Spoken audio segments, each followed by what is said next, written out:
제목을 이렇게 달아봤어요. 재벌가 경영진 80년대생들이 온다. 네. 이제 80세대들이 경영진 일선에 이제 들어오는 시기가 됐는데, 지금 제가 요 얘기를 할 때 지금 롯데 얘기를 안 할 수가 없는 것이, 자, 롯데가 유동성 위기 이후에 고강도 인적 쇄신이 있었습니다. 그래서 지금 보니까 뭐 롯데 CEO만 한 14명이 교체됐다, 이런 기사들도 뜨고 있던데요.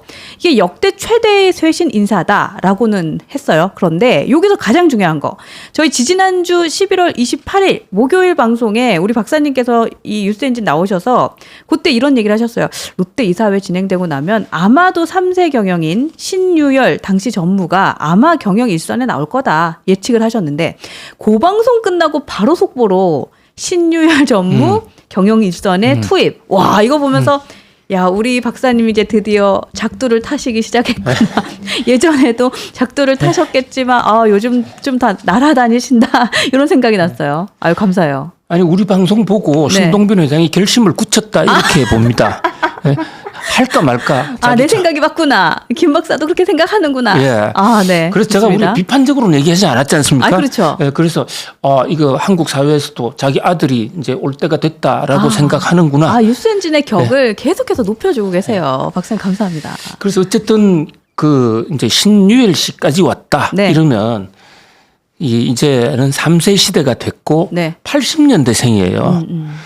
그러니까 이제 80년대 하면 이제 사실 좀 저희들은 좀 그래요? 좀 젊다고 생각이 되잖아요. 저도 이제 80세대요. 아유, 예. 네. 이제 그러니까 이제 좀 그러니까 트럼프 같은 사람들은 좀 후계들한테 물려줄 때가 되지 않았나. 물론 이 세대 교체라는 게 어떤 시대가 왔다 해서 한꺼번에 다 가고 한꺼번에 다 올 필요는 없고, 네. 신구 세대가 좋아해서. 네. 그런데 이제 80년대도 경영 승계를 하고 경영의 전면에 나타날 때가 됐다, 이러면 이 방송을 듣고 계신 분 중에 저보다 연세도 많은 분들도 많은 걸로 알고 있는데, 네. 저는 이렇게 생각합니다. 좋다 나쁘다를 평가하기 전에 80년대생의 재벌 총수가 온다. 그러면 우리의 생각을 보다 또 젊게, 내 나이는 많지만은 나이는 숫자에 불과하니까 생각은, 내 생각은 젊어진다. 뉴스 엔진을 통해서 리프레시를 하겠다. 네. 그래서 젊은 사람들의 생각도 많이 알아야 될 필요가 있습니다. 그러면 사실은 지금 롯데가 굉장히 중요한 사항은 맞는 것 같아요. 왜냐하면 뭐 롯데타워까지 담보로 잡혔다라는 소식도 들리고 있는데, 뭐 롯데가 예전하고는 좀 다르게 어쨌든 뭐 계속 위기다, 유동성 위기다, 뭐 인적 쇄신도 제일 세게 했다, 막 이런 얘기가 계속 들리니까 이 롯데 3세 경영인 80년 세대의 요 신유열 경영자가 이 위기를 돌파할 수 있는 구원 투수가 될 거라고 보세요. 그게 제일 중요하지 않겠어요? 네, 일단은 새로운 바람, 특히 이번에 인사에서 이제 경영난에 책임을 지고 임원들을 대폭 갈았거든요. 임원들 나이도 굉장히 젊어졌습니다. 네.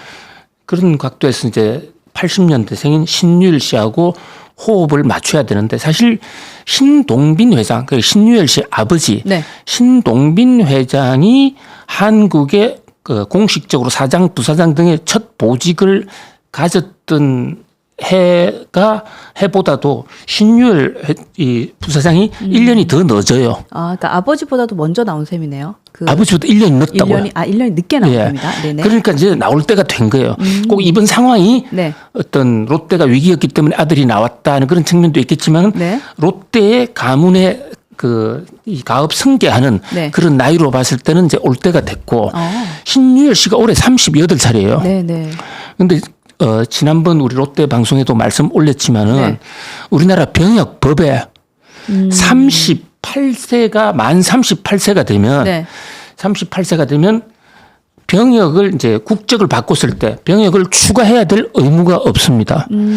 그러니까 군대 가야 되는 그러니까 그 의무에서 벗어난 거죠. 예, 우리 유승준이라는 가수가 있었잖아요. 그쵸? 네, 유승준 씨. 그 친구는 아직 그러니까 지금도 못 들어와요, 한국에. 그 친구 들어온다 하더라도 군대부터 가야 되는 이런 그렇죠. 38살이 안 되면 그런 문제가 있는데, 신유열 씨가 올 2월 달에 만 38살이 됐어요. 그러니까 저는 올해 이제 나오겠다. 한국에 와도.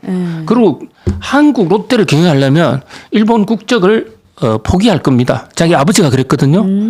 일본 국적 포기하면 네. 이제 한국 국적을 회복하고 한국인으로서 살아가게 되겠죠. 그런데 현재까지는 신유열 씨는 일본인이에요. 아, 지금은 국적이 일본인 거예요? 일본이에요. 그리고 신유열이라는 이름은 네. 호적에 없습니다. 이분 이름이 시게미스 센세예요. 시게미스. 그러니까 시게미스상. 신유열은 그냥 한국에 대외적으로 알리기 위한 한국 이름인 거지. 자기들 집에서 뭐 부를지도 모르지만 이 신유열 씨가 한국어 잘 못해요. 그러니까 시게미스상 해서 일본으로 부르는데 자 지금 이 신유열 씨가 3세라고 하면 네. 어디로 이제 뿌리가 연결되냐면 자기 할아버지가 신격호란 분이에요. 아, 그 가계도를 한번 띄워봐 주시면 네. 제가 가계도를 보면서 설명을 해드릴게요. 네. 신격호. 네. 신격호 씨가 이제 돌아가셨죠. 네. 그런데 신격호 씨가 원래는 노순화 씨하고 결혼을 했어요. 자기 부모들이 결혼해. 네. 이래가지고 결혼했는데 네. 부인을 두고 부산으로 가서 부산에 네. 관부 연락선을 타고 갔는데 본인의 그 자서전에 보면 돈이 없어서 짐칸에 숨어서 신문을 새끼로 갔다는 겁니다. 아, 그래요. 예. 그래서 가서 막노동판부터 해서 거기서 시게미스 하츠코라는 여인을 만납니다. 아, 일본 분이시네요. 예, 시게미스 하츠코. 네. 이분을 만나가 이분 집에 대리사회처럼 그분 집에 우유도 나르고 일을 하고 이러면서 여기서 크게 잃었어요. 근데 그분이 두 번째 부인. 그다음 세 번째 부인이 서미경 여사예요. 아, 요분은 미스 롯데. 저는요. 네. 아, 아닌가요? 미스 롯데. 제가요. 제가 고등학교 다닐 때 정말 좋아했던 여인이었거든요. 아, 책받침에 요즘 막 코팅해서 예. 다니죠. 제가 만나본 적은 없어요. 아, 그래요? 만나본 적은 없는데 미스 롯데 해가지고 네. 서미경 양이 풍선껌을 이렇게 팍 부는데 풍선이 탁 터지면서 네. 볼에 탁 갈라붙어. 아, 고런 셰프. 예. 네. 이 모습은 그냥 아주 그냥 반했던. 예, 그래서 제가 이제 대학을 서울로 가면 내가 언젠가는 서미경 여사를 한번 서미경 씨를 만나볼 수 있겠지. 이랬는데 어느 날 서미경 씨가 없어졌어요. 갑자기 은퇴. 그냥 은퇴한다는 소리도 없었고 아, 그래요? 그냥 소리 소문 없이 없어진 거예요. 그랬구나. 그 네. 제가 기자 생활할 때 네. 한 이제 서미경 여사가 없어지고 나서 한 20년쯤인가 지나서 네. 당시 동아일보가 특종 보도를 합니다. 사라진 서미경을 찾았다. 어디서 찾았나요? 일본에서 찾은 거예요. 일본에서 찾았다. 네.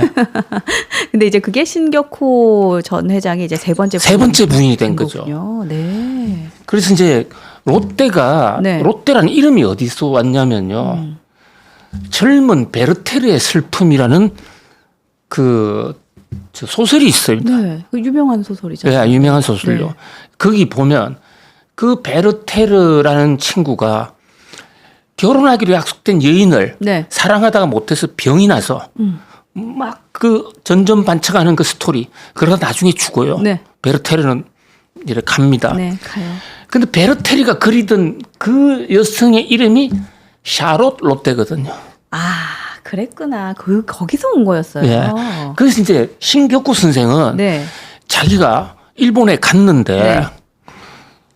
뭐 거기서 두 번째 부인을 얻긴 했지만은 또 첫 번째 부인 노순화 씨가 한국에 있지만 네. 뭐 둘 다 마음에 드는 결혼이 아니었던 모양이에요. 그래서 베르테르의 슬픔을 보면서 같이 울었대요. 샤롯데 하면서. 아니 그 롯데 공연장 이름이 샤롯데거든요. 맞습니다. 그 생각을 하니까 거기서 이름이 따온 게 맞네요, 롯데를. 그 독일 이름으로 샤롯 롯데라고 그러고 이제 우리 이제 넘어서 샤롯데가 됐는데 네. 그것을 본인이 자서전에 그걸 써놓고 있어요. 아, 그랬군요. 그래서 어떻게 하냐면 이제 자기는 그것을 샤롯 롯데를 사랑했다 이런 소리는 하지 않고요.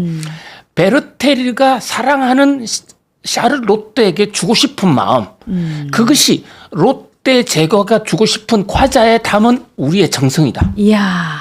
이렇게 그동안에 브랜드 네이밍을 해왔던 겁니다. 와, 근데 이거 굉장히 그 브랜드 네이밍으로 히스토리가 괜찮은데 이게 많이 알려지지가 않았네요. 그러니까요. 네. 그런데 그래서 이제 이거 브랜딩으로 이제 괜찮은 것 같은데. 신유열 회장이 네. 이제 앞으로 되면 네. 이 얘기를 듣고 이것을 어필 그리고 빼빼로 뭐 그냥 사랑한다고 하나 주고 말이야. 네. 사실 빼빼로는 이 우리가 빼빼로잖아요. 맞죠. 감사합니다. 아니 근데 네. 그것만 줄 게 아니라 정말로 사랑했지만 이루지 못했다. 그래서 목숨까지 바쳤는데 그 여인에게 주고 싶은 과자 하나, 네. 그 여인에게 주고 싶은 초콜릿 하나, 이게 롯데 가나 초콜릿입니다. 이 마음이 신격호 회장의 마음이에요. 이야, 이거 롯데가 사실은 막 이렇게 빼빼로데이 되고 막 이러면 사람들 발렌타인 되고 이러면 아 이런 상술에 속지 마 막 이러는데 사실 요거 히스토리를 굉장히 좀 잘 만들면 이거 괜찮은 작품 나올 것 같은데요. 네, 저는 신격호 회장 살아생전에 인터뷰를 여러 번 했어요. 아 그래요. 그런데 그 신격호 회장 제가 한 방에 신격호 회장 재직 시절에 사무실 차려 있던 데가 그게 롯데월드 빌딩의 5층에 지금도 그분 방이 그대로 있어요. 그러니까 롯데타워 5층에. 예. 네네. 거기 이제 제가 지난주에 거기 거화 추실이라는 본인의 사명 네. 이것도 얘기했지 않습니까? 네네. 거기에 샤롯데 그리고 거기에 그 가나 초콜릿을 주는 마음 이런 것들이 다 표현이 돼 있어요. 아, 요거 마케팅 포인트 너무 괜찮네요. 우리 신유열 지금 이 3세가 요런 얘기를 좀 잘 만들어도 괜찮겠다. 그런데 네. 문제는 네.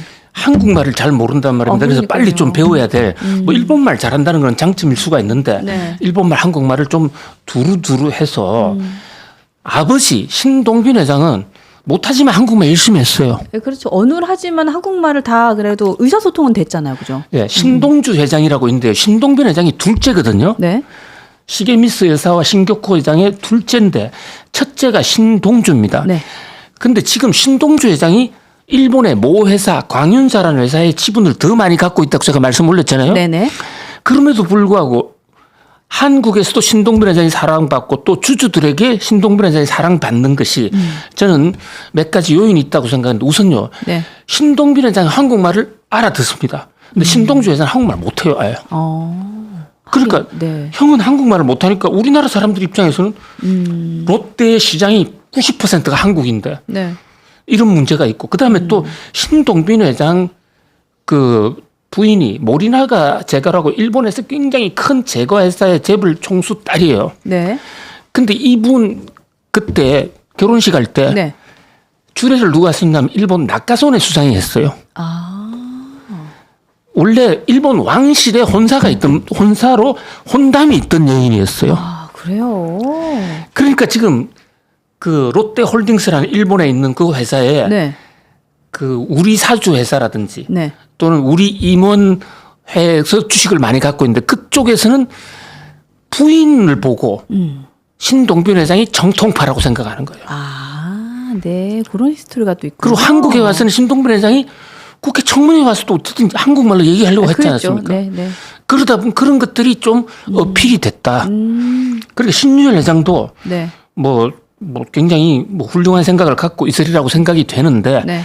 한국의 사업장이 90%나 있는 회사이기 때문에 조금 시간 되시면 뉴스 엔진 와서 우리 같이 또 대화도 하고 이래서 한국 젊은 청년들하고 네. 불러서 좀 대화도 하고 맞아요. 그러면서 네. 빨리 한국에 좀 적응해야 하는 그것이 저는 신유열 부사장을 위한 일이기도 하지만 우리나라를 위한 일이기도 하고 롯데를 위한 일이기도 하다. 아, 그리고 사실은 신유열 씨가 지금 그러니까 뭐 언어에 대한 얘기도 하셨지만 이 군 문제는 한국에서는 굉장히 민감하잖아요. 네. 근데 이제 이 군대를 어쨌든 사람들 눈에는 지금 보이기에는 38살 될 때까지 군 안 가도 될 때까지 있다가 이제 탁 예. 왔다? 요거 사실 반감이 있을 수 있는 포인트이기 때문에 예. 저는 말씀하신 대로 정말 한국 문화, 한국인들에게 다가가는 장치가 굉장히 필요하겠다. 그렇습니다. 네, 이런 생각 들어요. 예. 그래서 정말로 그 3세 승계를 제대로 할 수 있으려면 네. 한국과 일본을 아우르는 네. 그런 국제인으로서 거듭나야 된다. 아, 이것도 재밌네요. 그러니까 진짜 롯데 얘기도 우리가 하루 날 잡으면 엄청 오래 한 학기씩 합니다. 한 학기씩 할 수 네. 있는. 아니, 그러니까 제가 아까 방송 시작하기 전에 우리 박사님한테 별명을 하나 붙여드렸어요. 보물상자. 열면 다 나와요. 아, 박사님 오늘은 포스코 얘기할까요? 열면 나오고. 또 오늘은 삼성 얘기할까요? 열면 나오고. 근데 이제 열면 1시간이 아니에요. 진짜 3일 해야 돼요. 아이고 과찬의 말씀이십니다.